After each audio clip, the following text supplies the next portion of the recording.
Se o apóstolo Paulo estivesse conosco cantando esta canção, ele acrescentaria: eu trago no meu corpo as marcas de Cristo.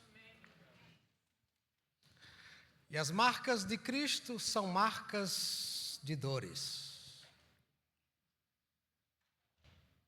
de sacrifício, de luta. Porque ele próprio, que encarava a vida de maneira dialética, eu digo a vocês estas coisas quando eu ensinava para que vocês tenham alegria, e a alegria de vocês seja perfeita. Ele também dizia: no mundo vocês terão aflições. Porque a vida dança nesses dois mundos, baila nesses dois palcos. Ele próprio é dito de maneira antecipada pelo profeta, homem de dores e experimentado nas lutas do trabalho. Por isso hoje eu quero trazer o tema considerações sobre a dor e o sofrer. E os textos que calçam a reflexão desta manhã são textos de dois homens que experimentaram muitas lutas. Enquanto homem Jesus, enquanto homem e apóstolo Paulo. E são esses os dois contextos. Na próxima tela você verá os textos. E eu os introduzo dizendo: Jesus está, depois da ceia em que ele olha para o traidor, quando vai para o monte das oliveiras, o Getsemane, ele vai com seus discípulos. E os seus discípulos estão cansados, exaustos e, portanto, entram na própria rota do cansaço e tentam descansar. Jesus, entretanto, está absolutamente consciente do que o atravessa. E ele vai orar e diz: Pai, se queres, afasta de mim este cálice. Contudo, não seja feita a minha vontade, mas a tua. Na segunda carta aos Coríntios, o apóstolo Paulo sai de uma experiência linda com Deus. Ele diz que vai até o terceiro céu e ele ouve coisas inefáveis que não é lícito reproduzir entre os homens. E na sequência ele diz: para impedir que eu me exaltasse, por causa das grandezas das revelações, foi-me dado um espinho na carne, um mensageiro de Satanás para me atormentar.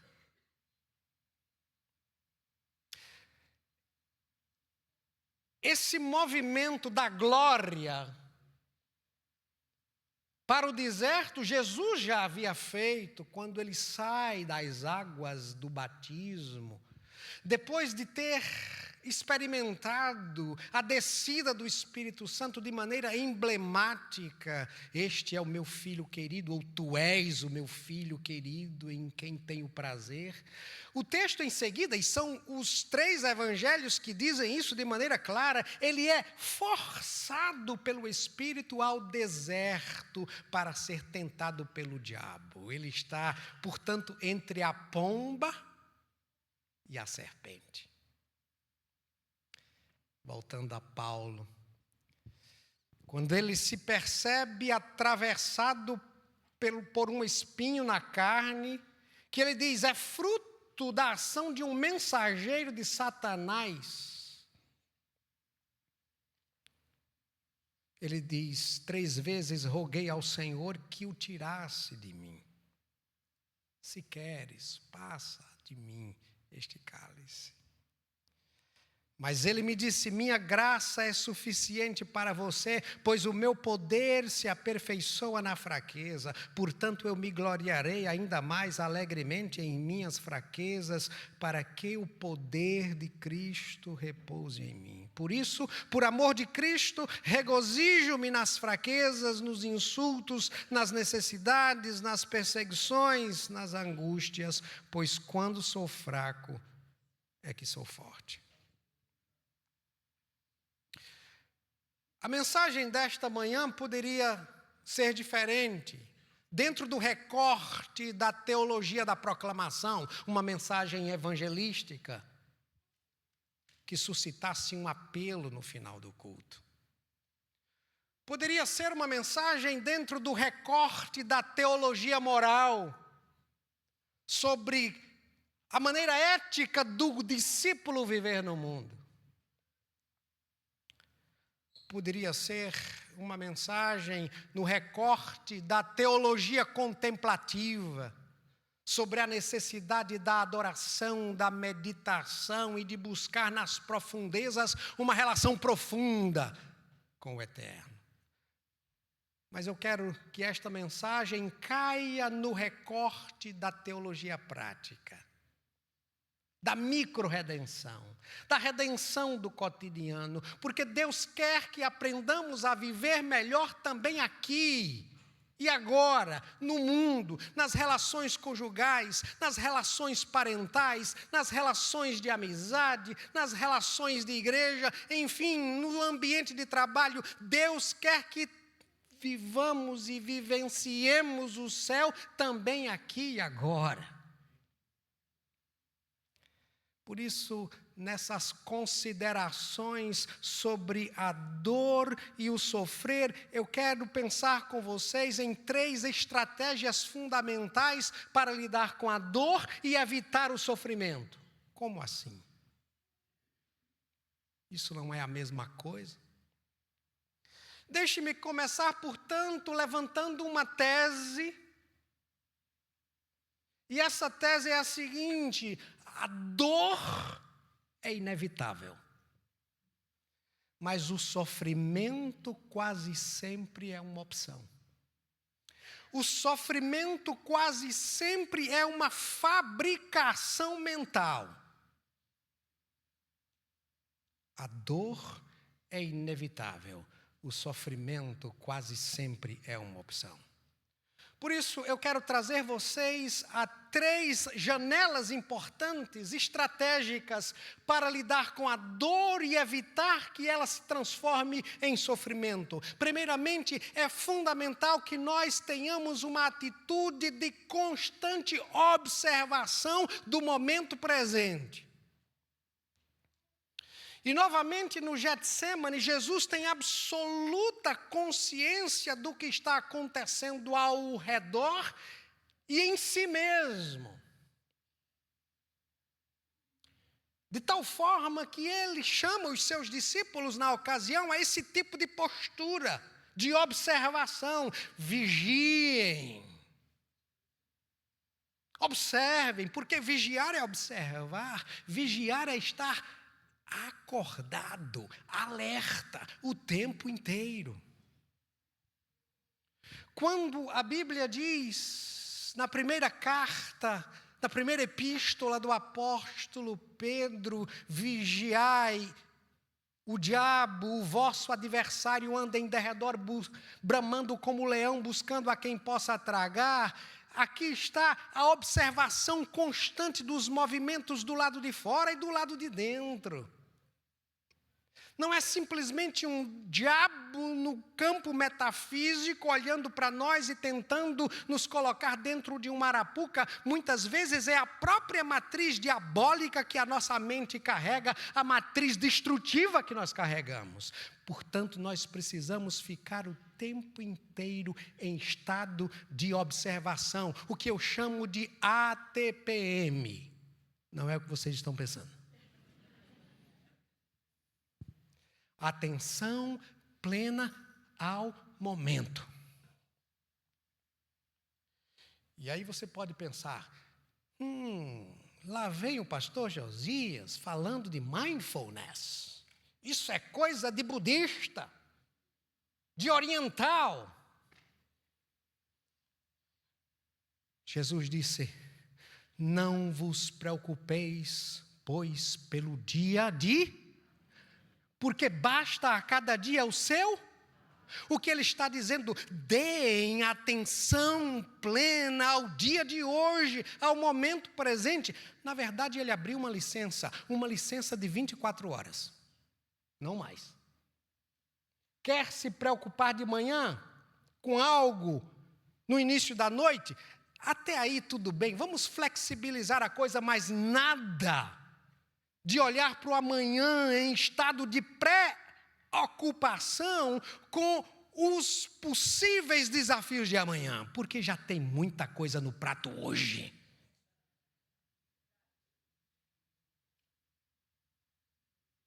Basta a cada dia o seu próprio mal. E observar é observar, por exemplo, através das janelas, dos sentidos. Eu não sei se você já experimentou o que eu experimento todos os dias. Já há algum tempo, sou eu lá em casa quem faz o serviço sujo. Eu que levo o cachorro de manhã e à noite. E antes eu só ia com o meu celular na mão, porque eu queria aproveitar o tempo enquanto andava com o cachorro, e eu não gosto de fazer isso.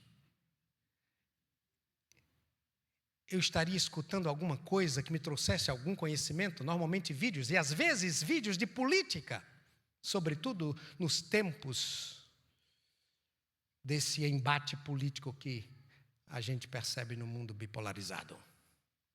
Mas já há algum tempo que eu disse a mim mesmo, não, eu vou escutar outras coisas.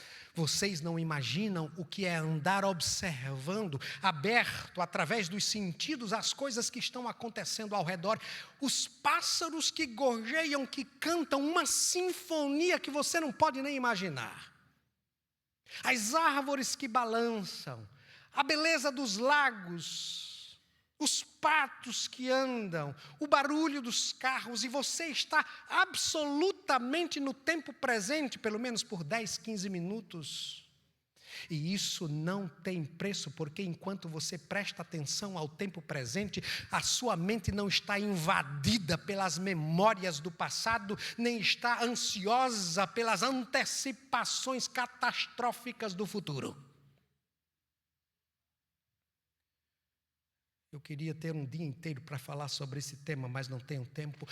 Enquanto você observa, descreva. Jesus no Getsemane estava observando a dor que carregava e ele traduziu a sua dor numa metáfora. Isto é cálice. Observar e descrever sem julgar. Inicialmente sem dizer isso é bom, isso é ruim, isso é mal, mas descreve, e pode descrever, e Jesus o fez, é cálice. O apóstolo Paulo também descreveu o seu momento e disse, é espinho que corta a minha carne e que me faz sofrer. E na descrição é fundamental perguntar, isso é fato ou é imaginação? Essa é a pergunta que faz a grande diferença. Porque o que nós percebemos como dor é um sofrimento imaginário e imaginado.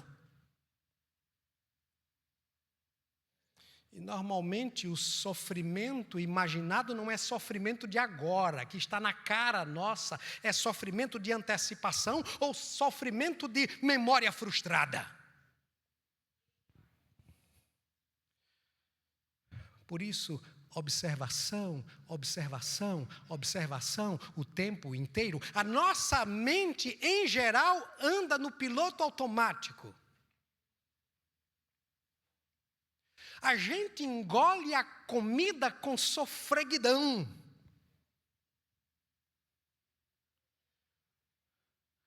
A gente dirige o carro, chega no destino e percebe que não prestou atenção ao roteiro. A gente está na sala com os filhos e não se conecta com eles. Às vezes a gente ora e de fato não está em sintonia com Deus. A gente não presta atenção, a gente não observa. Vigiem. Mas o segundo ponto, além da observação, é a estratégia da aceitação.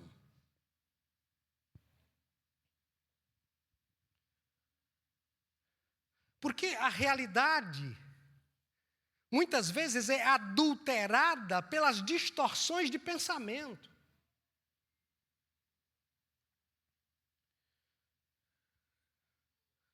Nós catastrofizamos situações inconvenientes. Situações inconvenientes que não são tragédias, mas nós imaginamos e ruminamos a tragédia. Nós temos uma espécie de filtro em que só o negativo entra em nosso sistema.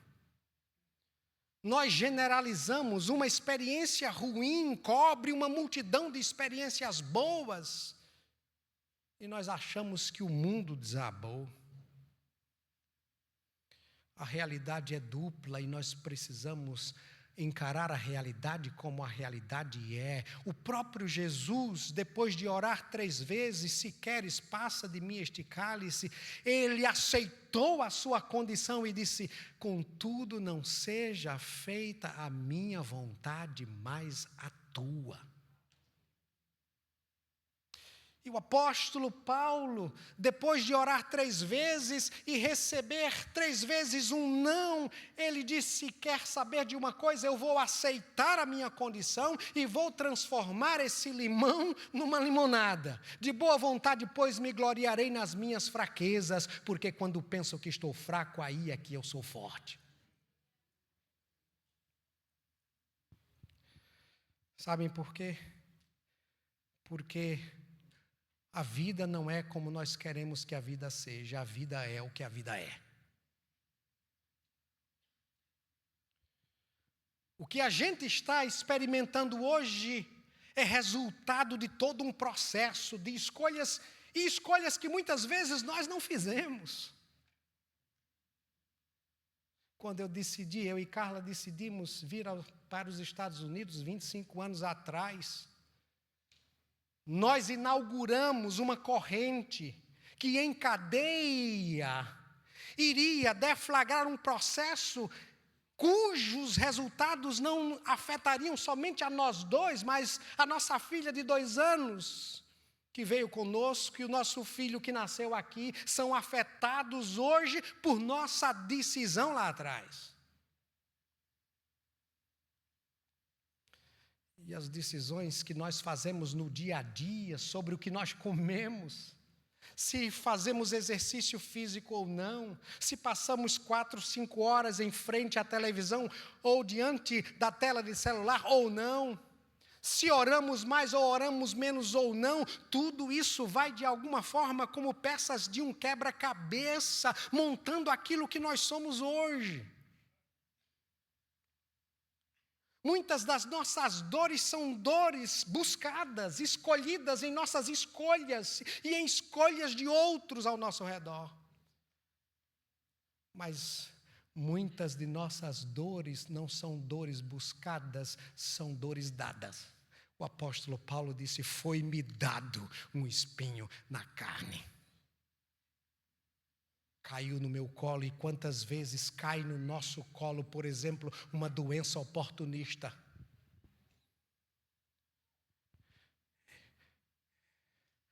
É aquele indivíduo que vai ao consultório do seu médico e fica ali aguardando a entrada do médico.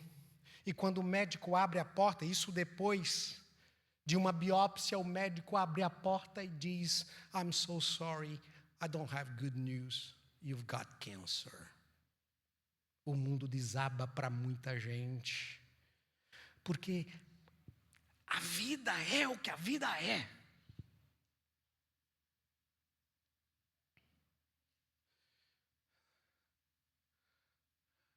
Nós temos controle sobre algumas variáveis, mas não temos controle sobre todas elas. E muitas vezes nós ficamos gastando a nossa energia tentando controlar aquilo que nós não podemos controlar e deixando de lado aquilo que nós podemos fazer. Portanto, aceitar a estampa da realidade como ela se apresenta é muito importante, é relevante para aquilo que nós vamos fazer no sentido de mudar ou de contornar a situação que se nos apresenta. Por isso, a pergunta sobre fato ou ficção é extremamente importante também nesse ponto da estratégia. Isso que eu estou enfrentando é dado de realidade, é fator de realidade, ou é algo que a minha mente está imaginando? Se é algo que a minha mente está imaginando, eu devo aceitar que eu estou a imaginar aquilo. Se é dado de realidade, eu devo aceitar que é dado de realidade e eu não posso controlar aquela variável. Porque se eu posso mudar uma situação, é irresponsabilidade da minha parte se eu não fizer alguma coisa de maneira imediata para realizar a mudança. Mas se eu não posso realizar a mudança, eu tenho de fazer alguma coisa no sentido de aceitar a realidade e caminhar na direção de alterá-la. Por isso vem o terceiro estágio estratégico, que é o estágio da adaptação. E essa adaptação, para quem tem fé em Deus, começa com oração. Foi assim com Jesus. 3 vezes. E ele queria companhia, ele queria solidariedade. Mas nem sempre na hora da dor nós temos solidariedade. Muitas vezes na hora da dor nós somos os mais solitários. Porque é muito bom estar ao lado de gente quando a mesa está cheia e farta, mas na hora da dor é pouca gente que fica por perto. Jesus 3 vezes orou: Pai, Pai, Pai. O apóstolo Paulo orou: passa de mim, arranca esse espinho de mim. 3 vezes orou assim, porque sabem de uma coisa, aquele que tem fé em Deus, busca ao Senhor e confia que de alguma forma o céu pode se abrir e um milagre pode descer. Nós não somos donos do milagre, nós não temos o botão de controle. Mas Deus nos deu a ferramenta da oração, a ferramenta do clamor. Pedi e dar-se-vos-á. Buscai, batei. Essa é a variável que nós podemos controlar. Buscar o milagre. Mas nem sempre o milagre desce através da nossa oração. E nós precisamos aprender a aceitar que o milagre é na vontade de Deus, no tempo de Deus, e se Ele quiser derramar o milagre. É oração e é resignação também. Se a situação não pode ser mudada, o próprio Jesus disse: seja feita a tua vontade, isso é resignação. De boa vontade me gloriarei nas minhas fraquezas. Isso é resignação. Isso é abraçar a dor e diminuir o sofrimento imaginado. E dizer: eu vou abraçar a minha dor e vou caminhar com a minha cruz. Porque Jesus fez isso por mim e Ele disse: no mundo tereis aflições, mas tende bom ânimo, eu venci e vós também vencereis. Mas é sempre quase possível uma reinvenção. Eu não posso mudar inteiramente a situação, mas eu posso adaptar-me à situação. Eu posso me reinventar na dor. porque são atitudes diferentes. Alguém, por exemplo, pode usar a oportunidade de estar numa cadeira de rodas e mesmo assim se tornar produtivo, e mesmo assim se tornar importante na vida de outros. Ou pode usar uma cadeira de rodas para entrar numa caverna escura de morte depressiva.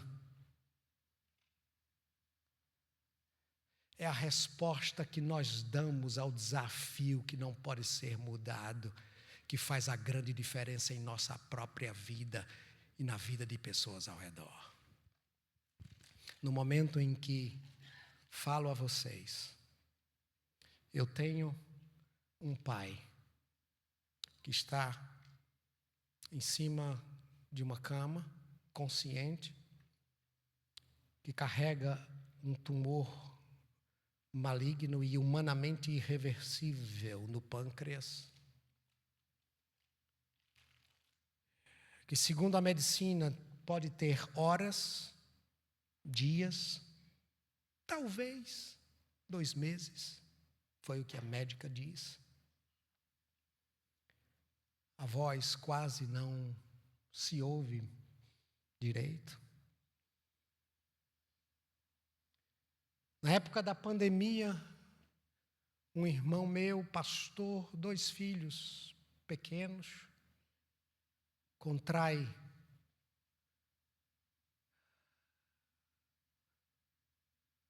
na pandemia aquele vírus que dizimou tanta gente, você conhece tantos. Questão de poucos dias, meu irmão estava morto e nenhum de nós pôde velar o seu corpo. E a única palavra que até hoje me vem à mente é estranho, muito estranho.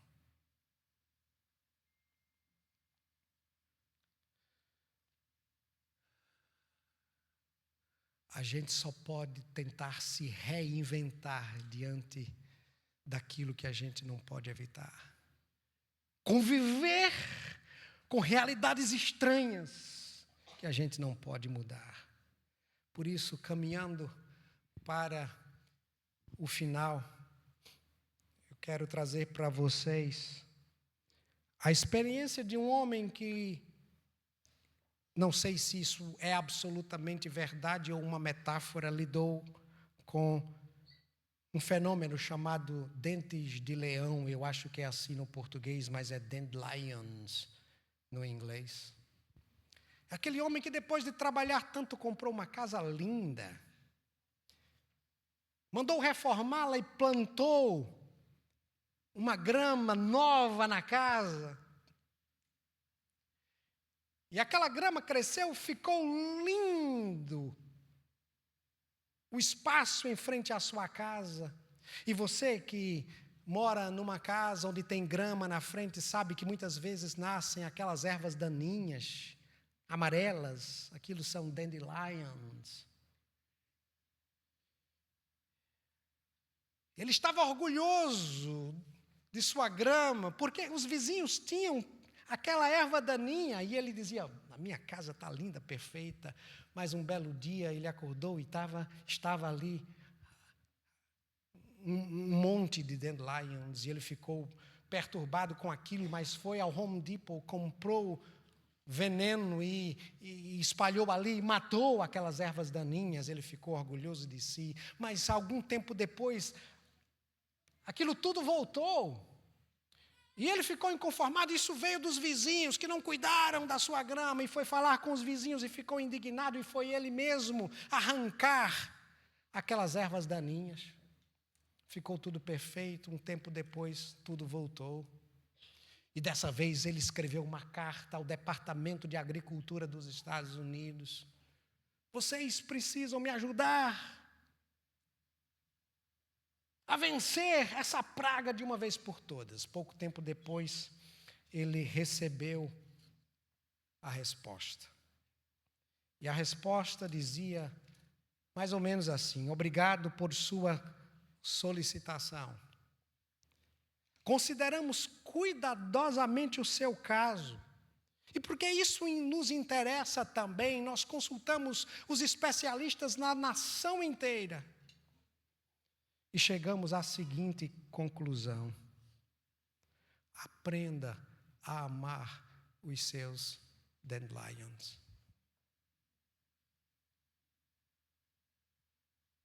Nós precisamos também aprender a amar os nossos dandelions. E até a transformar os dandelions em oportunidades. Por isso, na esteira de Jesus e do apóstolo Paulo, eu quero concluir pedindo que você fique de pé, para recitar comigo aquela que é conhecida como a oração da serenidade, composta por Reinhold Niebuhr, um teólogo protestante que viveu no século passado. Mas só recite essa oração se você tiver ou estiver disposto a colocá-la de fato em prática.